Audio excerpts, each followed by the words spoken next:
Hello and welcome back to my channel. It is Thrawn's Revenge here with another mock video. You are probably having a couple of questions like, where have I been? Why is this empty? Stuff like that, so I'll answer both of those right now. I've been working on a special video, kind of like an ad trailer sort of deal for this mock.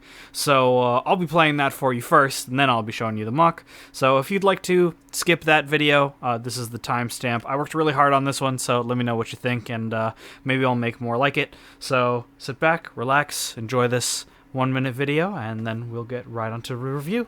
See you soon.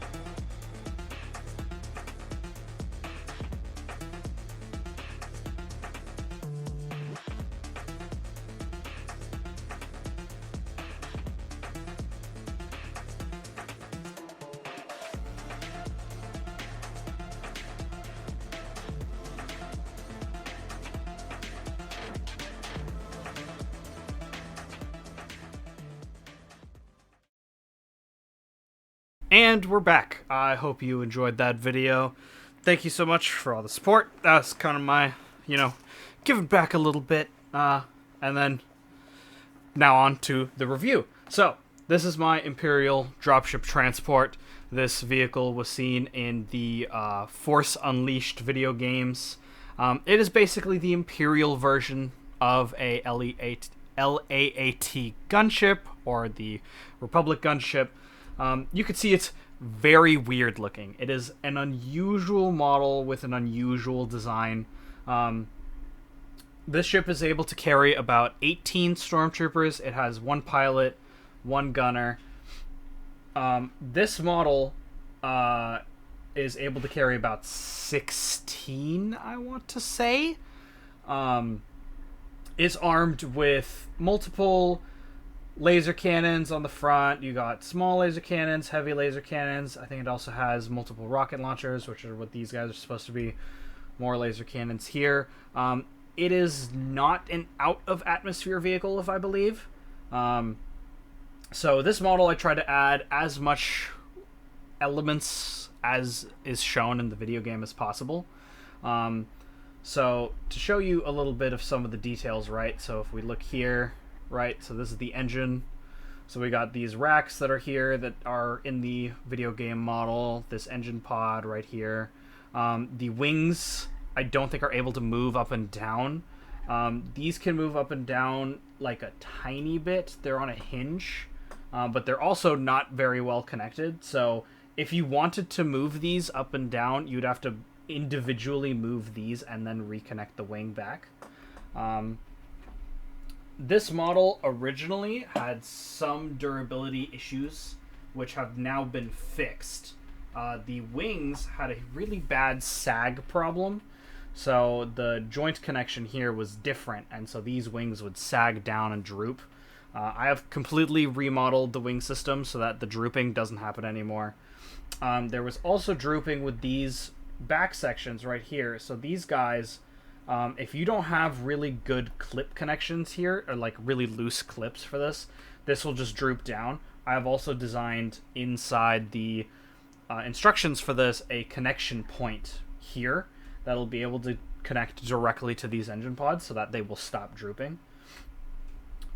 For the cockpit, you have these two right here. These just pop off like so. And then on the inside, let me show you that in a little bit more detail. So you have two control panels right there with two joysticks. And the stormtroopers are able to stand there completely. Let me put that back on. The center section right here, this part, this does not open. It is very thoroughly connected on the inside. So the only way to properly open this part, if you wanted to open this, is to remove all of this and then this will able to hinge up because it's connected via Technic lift arm inside here. And then as well, I also added a working door, so you might have some trouble seeing this right there. So that door does open, so let me show you that. Hold on. It's a little tricky to open here. There we go. So now you see the door is open, and then the door can also be closed. So that's all hinged internally, and that just slides right in like so. And then right there. See? And it's all flush back center. There are flaps on the bottom, so if you were displaying this with a proper stand, you can put the flaps on the bottom up or down. These 6 flaps right here are usually supposed to be like this, but since it's always sitting on the ground for me, they are touching the ground right here, right? So these should be moved more.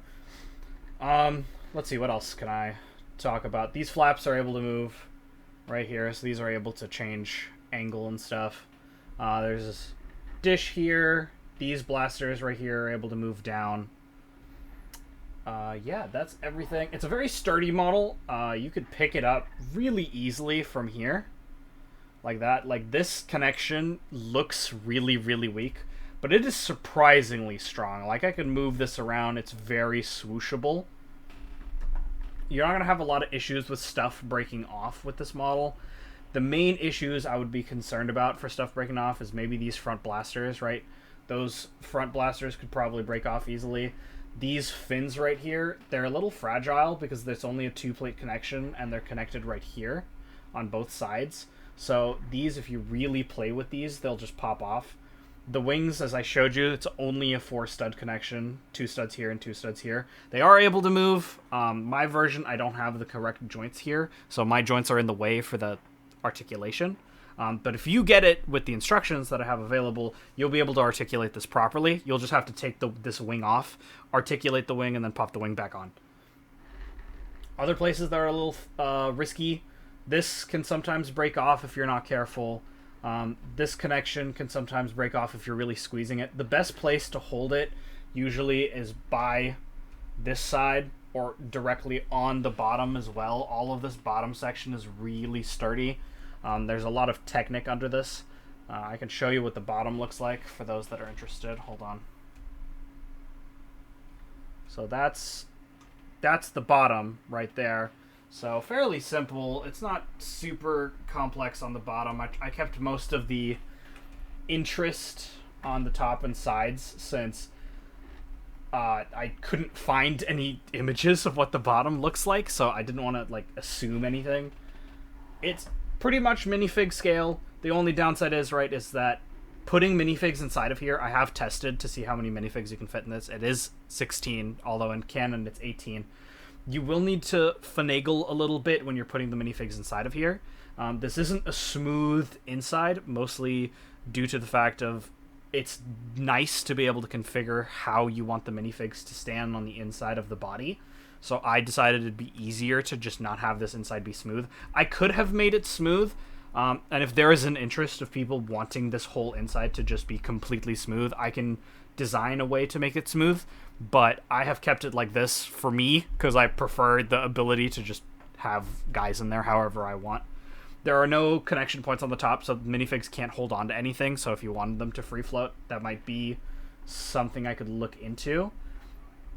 My favorite part of this model, by far, is the rear. All of this was a lot of fun to try to figure out how to design. It is as accurate as I could get it to the model from the games. The main challenge was definitely the fact that this space is so empty, and so there's not a lot of connection points, so I had to figure out a way to connect the top to the bottom. So there is some really unusual building, and it might look like it's not wanting to go together, but trust me, it does go together. You'll just need to really force it in a little bit. Thank you so much for being here, for supporting me, Instagram, all that stuff. I've been really enjoying this. I hope to keep making on videos. I'll be going to the Seattle BrickCon. So some of these models that I'll be showing here, you will probably see if you go there. And then the instructions for this are available on Rebrickable.